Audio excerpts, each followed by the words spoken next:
పూరా లోకల్. గెలుపు ఓటములు పెద్దలు కేసీఆర్ గారు ఎప్పుడు చెప్తుంటారు, గెలవాల్సింది పార్టీలు కాదు, గెలవాల్సింది ప్రజలు అని.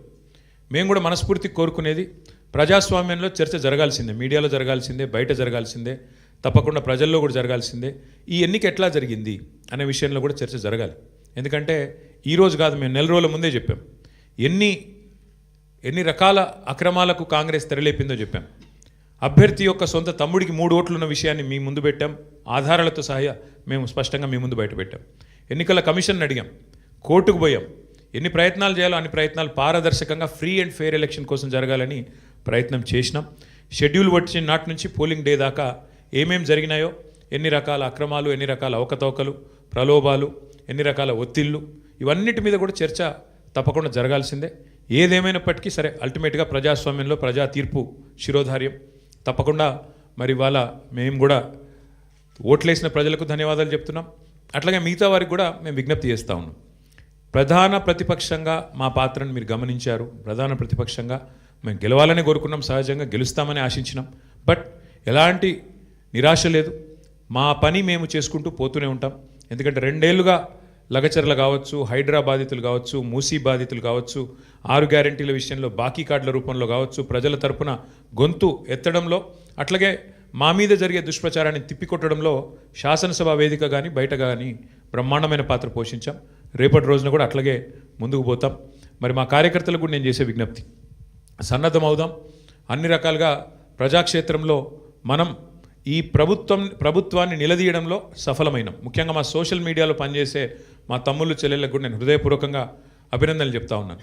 సోషల్ మీడియాలో మీరు చేస్తున్న పని, మీకెవరికి నేనేమి పార్టీ తరపున జీతం ఇవ్వడం లేదు, మీకెవరికి నేను ఇచ్చేదేమీ లేదు. అయినప్పటికీ వాలంటరీగా పార్టీ మీద ఉన్న ప్రేమతో, నాయకుడు కేసీఆర్ గారి మీద ఉన్న అభిమానంతో మీరు చేస్తున్న కృషి, మీరు చేస్తున్న పని ఏదైతే ఉన్నదో మనస్ఫూర్తిగా నేను మీకు కూడా ధన్యవాదాలు తెలియజేస్తా ఉన్నా.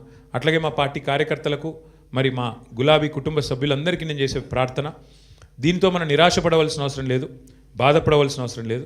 తప్పకుండా ముందుకు పోదాం. అట్లా అనుకుంటే ఇవాళ జాతీయ స్థాయిలో కూడా మీరు చూసినట్టయితే మరి కాంగ్రెస్ పార్టీ బీహార్లో తన ఉనికిని కోల్పోయే పరిస్థితి ఉన్నది. కాబట్టి ఇవన్నీ సహజం, గెలుపులు ఓటములు సహజం. దీన్ని ఏదో పెద్ద సెట్ బ్యాక్ లాగా చూసుకోవాల్సిన అవసరం లేదు. తప్పకుండా మరింత బలంగా వద్దాం, ముందుకొద్దాం. ఒక రబ్బర్ బంతిని గోడకేసి కొడితే ఎట్లయితే తిరిగి బలంగా వెనకకు వస్తుందో అట్లా మనం కూడా తప్పకుండా తిరిగి వెనక్కొద్దాం. పెద్దలు కేసీఆర్ గారు తిరిగి రాష్ట్రానికి ముఖ్యమంత్రిగా మళ్ళీ బాధ్యతలు చేపట్టేదాకా ఎవరి శక్తి మేరకు వారు శక్తి వంచన లేకుండా కష్టపడదామని చెప్పి మా నాయకులు కార్యకర్తలకు మరొకసారి ధన్యవాదాలు తెలియజేస్తూ, కష్టించి పనిచేసిన మా నాయకత్వం మొత్తం కూడా ఇక్కడ ఉంది.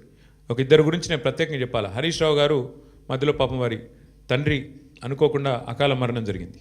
అయినప్పటికీ ఆయన ఇవాళ కూడా పూజలో ఉన్నారు. ఈ నిమిషానికి కూడా పాపం వారి తండ్రి గారికి సంబంధించిన స్వర్గపాత్రకు సంబంధించిన పూజలో ఉన్నారు. అయినప్పటికీ ఇంట్లో ఉండి కూడా ఆయన కూడా చాలా కష్టపడ్డారు. వారితో పాటు ఇంకా చాలామంది, మా రవీంద్రరావు గారు మా ఎమ్మెల్సీ, వాళ్ళ సొంత అన్నగారు చనిపోయినారు. అన్నగారు చనిపోతే కూడా ఉదయం పోయి సాయంత్రం వచ్చినారు. అంటే అంత కమిట్మెంట్తో మా నాయకత్వం పనిచేసింది. అట్లా ఇంకెంతోమంది ఉన్నారు. నేను 1-2 పేర్లు చెప్తున్నాను, ఏమనుకోవద్దు. ఎంతోమంది నాకు తెలిసిన 2 ఎగ్జాంపుల్ చెప్పినాను. ఇంకెంతోమంది తమ తమ కుటుంబాలను వదిలేసి దీపావళి కూడా పోకుండా, మా నాయకులు హైదరాబాద్లోనే ఇక్కడే ఉండి దీపావళి పండుగ కూడా పోకుండా, కుటుంబంతో ఉండకుండా జూబ్లీహిల్స్ నియోజకవర్గంలోనే మకాం వేసి పనిచేసినారు. వాళ్ళందరికీ కూడా నేను శిరస్సు వంచి ధన్యవాదాలు తెలియజేస్తా ఉన్నా. సరే, దీన్ని ఒక చిన్న సెట్ బ్యాక్గా చూస్తాం తప్ప ఇంకోటి కానీ కాదని మళ్ళొకసారి తెలియజేస్తూ, పత్రికా మిత్రులు కూడా అందరు సహకరించారు, మా ఇంటర్వ్యూలు తీసుకున్నారు, ప్రజల వాణిని కూడా వినిపించారు. మీకు కూడా ప్రత్యేకంగా మీడియా కూడా ధన్యవాదాలు తెలియజేస్తూ మీ అందరికీ నమస్కారం. Thank you.